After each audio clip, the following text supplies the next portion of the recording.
I've been farming this land for 37 years, and I thought I'd seen everything nature could throw at me. Droughts, floods, storms that could flatten a barn in minutes. But nothing prepared me for what I found that cold October morning when I walked out to start my old red tractor. There, sitting perfectly still beside the machine, was a wolf.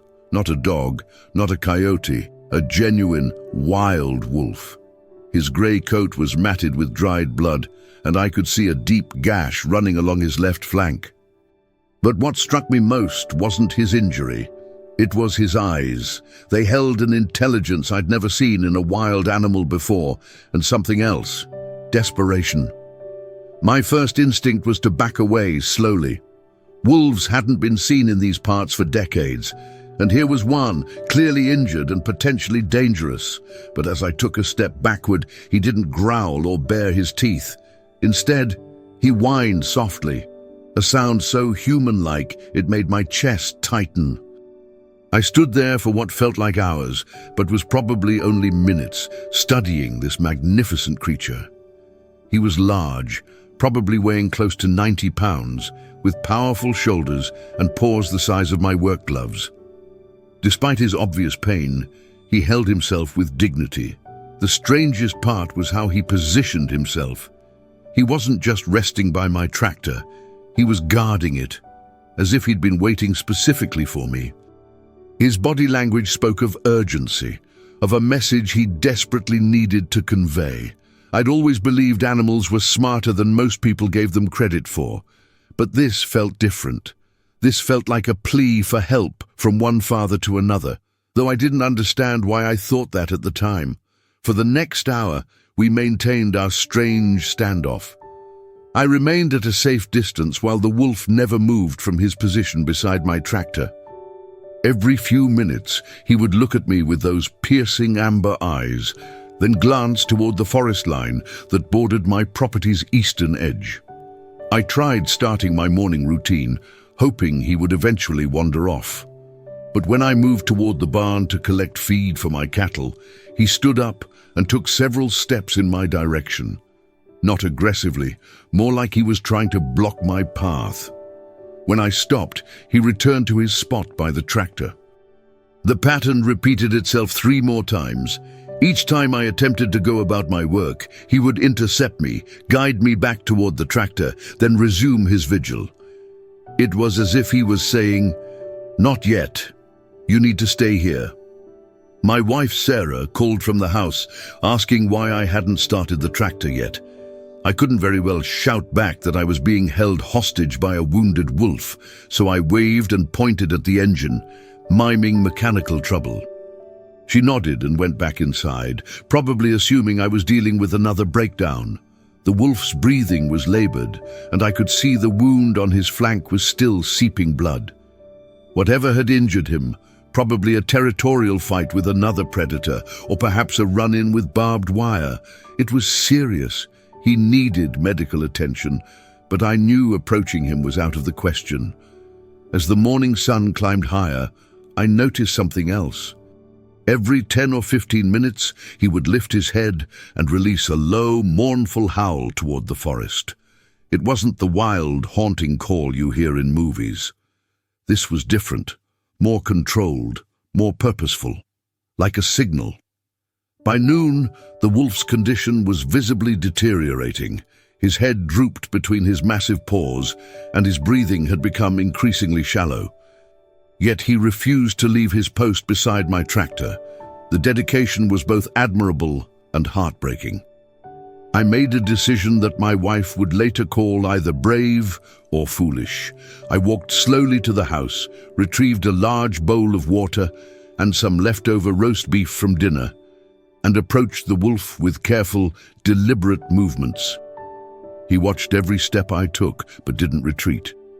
When I was about 10 feet away, I set the bowl and meat on the ground and backed away. His nostrils flared as he caught the scent, but he didn't move toward the offering immediately. Instead, he looked at me with what I swear was gratitude. After several minutes, he crawled forward and drank deeply from the bowl. The meat he sniffed but didn't eat, which told me something important. He wasn't here because he was hungry. This was about something else entirely. As he drank, I noticed fresh scratches on his muzzle and legs, as if he'd been running through thick underbrush.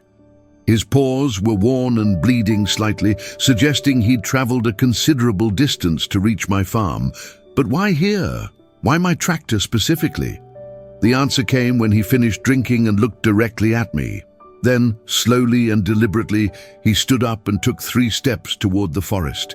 He stopped, looked back at me, and whined again, that same desperate, pleading sound from the morning. He wanted me to follow him. Every rational part of my brain screamed against it. Following a wild wolf into the forest was the kind of decision that ended up as a cautionary tale. But something deeper, more instinctive, told me this animal needed my help for something far more important than his own injuries. I stood at the edge of my property, watching the wolf wait patiently at the forest line. He had made his intentions clear. He wanted me to follow him into the woods, but this wasn't a decision to make lightly. These forests stretched for miles, filled with ravines, thick undergrowth, and terrain that could be treacherous even for someone who knew them well. I thought about calling Sarah, but what would I say? That I was about to follow a wounded wolf into the wilderness based on nothing more than intuition. She'd either think I'd lost my mind or insist on calling animal control, and somehow I knew that would be the wrong choice. The wolf's condition was worsening by the hour. If I was going to help him or discover what he was trying to show me, it had to be now. I went back to the house and grabbed my emergency kit, first aid supplies, a flashlight, water, and my old hunting knife. I also left a note for Sarah, telling her I'd gone to check the fence line in the eastern pasture. It wasn't entirely a lie. When I returned to the forest edge, the wolf was still waiting. As soon as he saw me, he took several more steps into the trees, then stopped and looked back. The message was clear. Follow me, but keep your distance. We began our strange procession into the woods. He would walk ahead for 20 or 30 yards, then pause and wait for me to catch up. Despite his injuries, he moved with purpose, following what seemed to be a specific path through the undergrowth. The forest was unusually quiet. No bird songs, no rustling of small animals in the brush. It was as if nature itself was holding its breath, waiting to see what would unfold in the depths of these ancient woods. We had been walking for nearly an hour when the wolf's pace began to slow significantly. His wound was taking its toll, and I could see him favoring his injured side more heavily with each step. Several times he stumbled, catching himself against trees with his shoulder. The terrain had grown increasingly difficult. We were following what might have once been a deer trail, but years of fallen branches and undergrowth had made it barely passable. I found myself pushing through thorny bushes and climbing over moss-covered logs, always keeping the wolf's grey form in sight ahead of me. What struck me most was his determination. Despite obvious pain and exhaustion, he never hesitated about the direction. He knew exactly where he was going, following some internal map that guided him through the maze of trees and shadows. The deeper we went, the older the forest became. These were trees that had stood for decades, their massive trunks creating a canopy so thick that only scattered beams of sunlight reached the forest floor. The air smelled of rich earth, decomposing leaves, and something else, something that made the hair on the back of my neck stand up. About 2 hours into our journey, the wolf stopped abruptly. He stood perfectly still for several minutes, his head raised and ears forward, listening to something I couldn't hear. Then he turned to look at me, and I saw something new in his expression, urgency mixed with what looked like fear. He had brought me this far, but whatever lay ahead was dangerous enough to give even him pause. Yet after a moment's hesitation, he continued forward, moving now with the careful stealth of a predator approaching prey. I followed, my heart pounding as I realized we were approaching whatever had driven this magnificent animal to seek human help. The wolf led me to a small clearing where the afternoon sunlight filtered through the canopy in golden shafts. At first, I didn't see anything unusual, just more trees, some fallen logs, and the typical undergrowth of a forest floor. But then the wolf approached a large, hollow log and whined softly. That's when I heard it, a faint whimpering sound coming from inside the log. My heart stopped as I realized what I was looking at. The wolf stepped aside and looked at me expectantly, as if to say, "This is why I brought you here." I approached the log carefully and peered inside. What I saw nearly brought me to my knees. Huddled together in the hollow were 3 wolf pups, probably no more than 6 weeks old. They were tiny, their eyes barely open, and they were clearly in distress. Their fur was matted and dirty, and they were shivering despite the mild afternoon temperature. The adult wolf, their father, I now understood, watched anxiously as I examined his children. One of the pups was noticeably smaller and weaker than the other 2, lying listlessly while his siblings whimpered for their mother. It all made sense now. This wasn't just any wolf who had appeared by my tractor. This was a desperate father whose mate had likely died, leaving him to care for 3 helpless pups. His own injuries suggested he had fought something, perhaps the same predator that had killed their mother, and won, but at great cost to himself. He had somehow known that he couldn't care for them alone in his condition. In an act of intelligence and desperation that still amazes me, he had sought out human help. He had waited by my tractor because he had chosen me to save his family. The question now was, could I live up to his faith in me?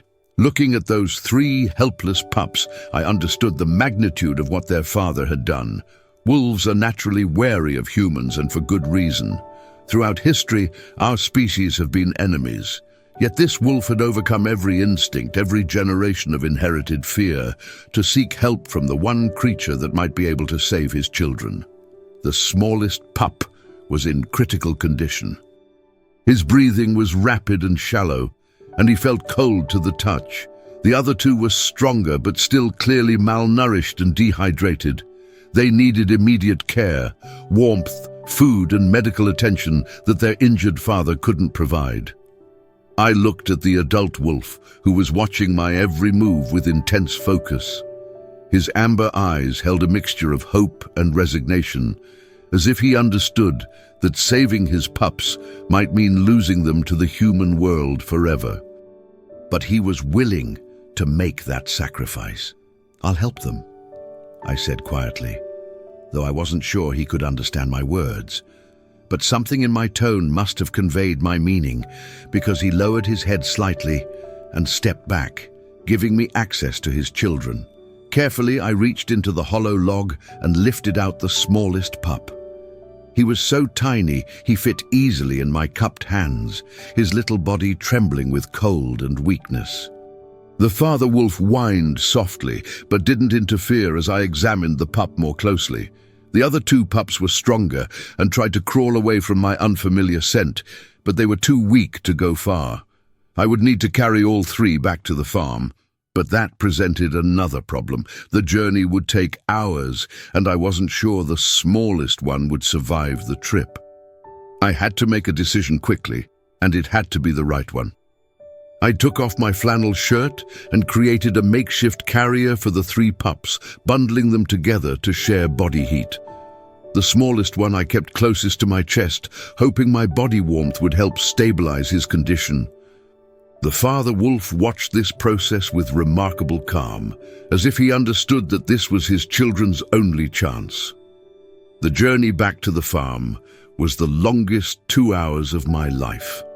I had to move carefully to avoid jostling the pups, but I also knew that time was critical, especially for the weakest one.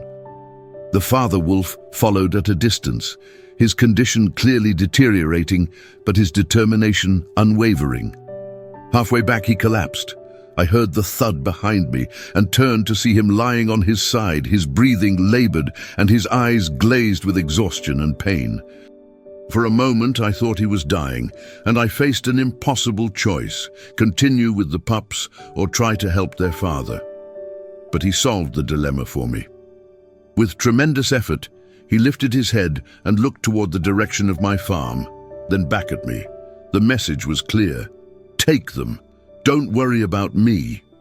I knelt beside him and placed my hand gently on his head. His fur was coarse but warm, and I could feel the strength that still remained in his powerful frame. I'll come back for you, I promised, though I wasn't sure how I would manage it. He seemed to understand. His tail moved slightly, not quite a wag, but an acknowledgement. Then he laid his head down and closed his eyes, conserving what energy he had left. I continued toward home, carrying his precious cargo and hoping I could keep my promise to both the father and his children. Sarah's reaction when I walked into our kitchen carrying a shirt full of wolf pups was exactly what you'd expect. She stared at me for a full 10 seconds before finding her voice. "Tom, please tell me those aren't what I think they are." "They're wolf pups," I said, gently placing the bundle on our kitchen table. "And they're dying." To her credit, Sarah's shock lasted only a moment before her nurturing instincts kicked in. She had raised 4 children and countless farm animals, and she knew what helpless babies needed regardless of their species. We worked together to assess their condition. The smallest pup was barely breathing, his tiny body cold and unresponsive. The other 2 were in better shape, but clearly malnourished and dehydrated. Sarah warmed some towels in the dryer while I called our veterinarian, Dr. Martinez. "Wolf pups?" he repeated when I explained the situation. "Tom, are you sure they're not just large dog puppies?" "I'm sure, Doc. Their father led me to them. He's still out there in the woods, injured and exhausted." "Doctor." Martinez arrived within an hour, bringing emergency supplies and a healthy dose of skepticism that disappeared the moment he saw the pups.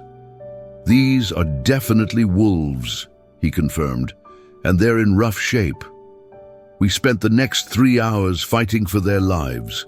The smallest pup required immediate intervention, IV fluids, warming blankets, and careful monitoring. The other 2 responded better to basic care, accepting formula from tiny bottles and showing signs of improvement. By evening, we had stabilized all 3, but Dr. Martinez was clear about the challenges ahead. "They'll need round-the-clock care for the next several weeks. And Tom, you need to think about what happens long-term. These aren't domestic animals." But first, I had a promise to keep to their father. At dawn the next morning, I loaded my ATV with supplies and headed back into the forest to find the father wolf. "Doctor." Martinez had given me antibiotics and pain medication that might help, though he warned me that treating a wild wolf was dangerous and unpredictable. I found him exactly where I'd left him, lying beneath a large oak tree. For a terrifying moment, I thought I was too late. He was so still that I feared he had died during the night. But as I approached, his ears twitched and those amber eyes opened to focus on me. He was weaker than before, but when he saw me, he tried to lift his head. I spoke softly as I approached, telling him about his pups, how they had survived the night and were growing stronger. I don't know if he understood my words, but something in my tone seemed to calm him. Getting close enough to treat his wounds required patience and trust from both of us. I moved slowly, letting him see everything I was doing. When I cleaned his wounds with antiseptic, he flinched but didn't snap or try to escape. When I administered the antibiotic injection, he whined softly but held still. The gash on his flank was deep but clean, and it was already beginning to heal. His main problems were exhaustion, dehydration, and blood loss. I managed to get some water into him and left food nearby, though I wasn't sure he would eat. As I prepared to leave, he did something that will stay with me forever. He struggled to his feet, walked over to where I was kneeling, and gently touched his nose to my hand. It was a gesture of gratitude so clear and profound that it brought tears to my eyes. "Your children are safe," I told him. "Rest now." Over the next 2 weeks, I made daily trips to check on the father wolf. Each day he was a little stronger, a little more alert. The antibiotics had prevented infection, and his natural resilience was remarkable. By the end of the first week, he was standing and moving around the small clearing where he had chosen to recover. Meanwhile, at home, the 3 pups were thriving under Sarah's care. She had transformed our mudroom into a nursery, complete with heating lamps, soft bedding, and a feeding schedule that required attention every 2 hours. The smallest pup, whom we had started calling Little Bear, had made a remarkable recovery and was now keeping up with his siblings. What surprised us most was how quickly they bonded with us. Despite being wild animals, they responded to our voices and touch with the same enthusiasm as domestic puppies. They would tumble over each other to reach us when we entered their room, and they slept curled up together in a pile of contentment. Dr. Martinez visited regularly to monitor their progress and was amazed by their development. "They're healthy, well-socialized, and growing rapidly," he reported. "But Tom, you need to start thinking about their future. They can't stay here indefinitely." I knew he was right, but I had been avoiding that conversation. These weren't just animals we were caring for. They had become part of our family. Sarah had grown especially attached to Little Bear, who seemed to prefer her company above all others. But the decision about their future wasn't entirely ours to make. Their father was recovering, and I suspected he would have something to say about where his children belonged. The question was whether he would trust us enough to let them choose their own path. 3 weeks after I first found the pups, their father appeared at the edge of our property. I was doing evening chores when I spotted him standing at the tree line, watching the house with intense focus. He had made a full recovery. His coat was glossy, his wounds had healed, and he carried himself with the confident bearing of a healthy alpha wolf. But he wasn't alone. 2 other adult wolves flanked him, and I realized he had returned to his pack. They had come for the pups. I called Sarah, and together we watched from the kitchen window as the 3 wolves maintained their vigil. They made no aggressive moves, but their message was clear. They wanted the children back. "We always knew this day would come," Sarah said quietly, though I could hear the sadness in her voice. Over the past weeks, those pups had filled our empty nest with joy and purpose. Watching them grow and play had reminded us of when our own children were small. The pups, now strong and healthy, seemed to sense something was different. They were restless, whining and pacing in their enclosure. When I opened the door to the mudroom, they rushed outside and immediately began calling to the forest with high-pitched howls that carried across the evening air. The response from the tree line was immediate. A chorus of adult howls that made my heart race with their wild beauty. The pups' excitement was palpable as they recognized the voices of their family. I looked at Sarah and she nodded. We both understood what had to happen next. These magnificent creatures belonged in the wild, with their pack, living the life they were born to live. Our job had been to save them, not to keep them, but saying goodbye would be harder than either of us had imagined. The next morning, I carried the 3 pups to the edge of our property, where their father waited. The other 2 wolves had withdrawn to a respectful distance, but he stood his ground, his eyes fixed on his children with an intensity that spoke of weeks of worry and longing. The moment I set the pups down, they raced toward their father with joyful yips and tumbling enthusiasm. The reunion was everything you would hope it would be. Pure love and relief expressed in the universal language of family. The father wolf nuzzled each pup carefully, checking them over with the thoroughness of a parent who had feared he might never see them again. Little Bear, the smallest pup who had nearly died in my hands, seemed especially eager to reconnect with his father. He climbed over his siblings to reach the adult wolf first, and I watched with a mixture of joy and heartbreak as they touched noses in greeting. But then, something unexpected happened. After several minutes of reunion, Little Bear turned and looked back at me. He took a few steps in my direction, then stopped and looked at his father, as if asking permission for something. The father wolf followed his gaze to where I stood, and for a long moment we looked at each other across the distance that separated our two worlds. Then, slowly and deliberately, he walked toward me, his children following behind.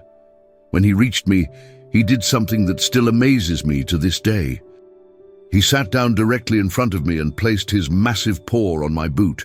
It was a gesture of respect, of gratitude, and of trust that transcended the ancient divide between our species.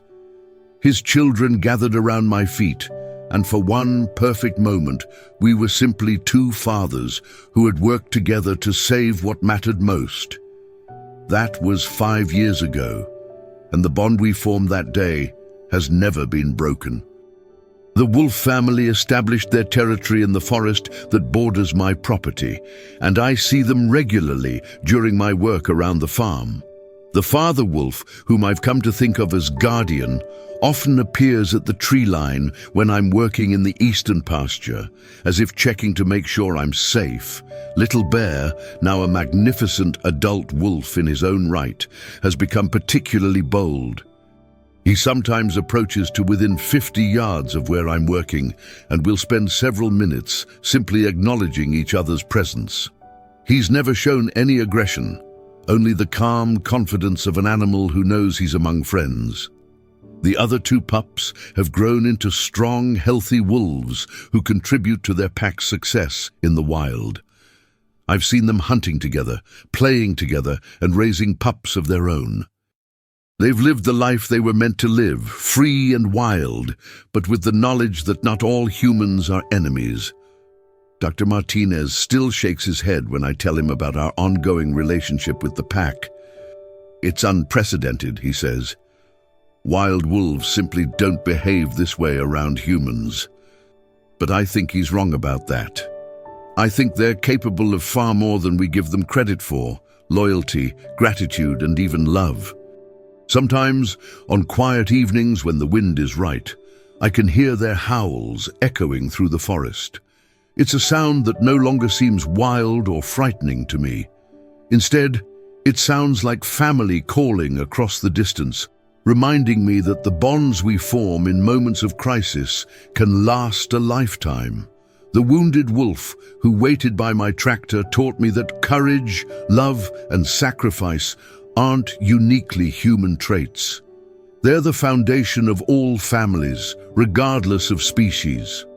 Thank you so much for listening to this incredible story of trust, sacrifice, and the unbreakable bonds between parents and their children. It reminds us that love and devotion exist throughout the natural world, and sometimes the most unlikely friendships can form when we open our hearts to those who need our help. I'd love to hear from you in the comments below. Please tell me what part of the world you're listening from, and if you've ever had your own amazing encounter with wildlife. Don't forget to subscribe to the channel for more incredible true stories that will touch your heart and remind you of the magic that exists all around us. Until next time, remember that sometimes the greatest adventures begin when we choose to follow our instincts and help those who cannot help themselves.